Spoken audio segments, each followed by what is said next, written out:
ఎవరు నువ్వు? నా రూమ్లో ఉన్నావేంటి? ఏంటి, నీకు రాత్రి ఏం జరిగిందో గుర్తులేదా? నాకు గుర్తులేదు. ఫస్ట్ నువ్వెవరో చెప్పు.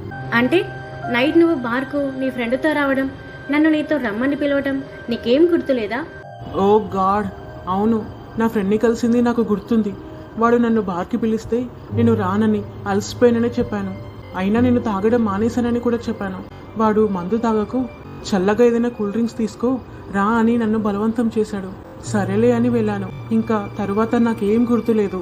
ఛా, నేను ఇంత ఉపవాసం ఉండి ప్రార్థన చేస్తున్నా నేను ఇంకా ఇలాగే ఉన్నాను. పాపం చేస్తూనే ఉన్నాను. దేవా, నన్ను క్షమించు. మళ్ళీ ఇంకెప్పుడు అలా ప్రవర్తించాను. హలో, నీ సంగతి తర్వాత. ఫస్ట్ నా మనీ నాకు ఇస్తే నేను వెళ్తాను. 5,000 తీ. దయచేసి ఇక్కడి నుంచి వెళ్ళిపో. నేను నిన్ను తర్వాత కలిసి నీ మనీ ఇస్తాను. చూడు, నాకు కోపం తెప్పించకు.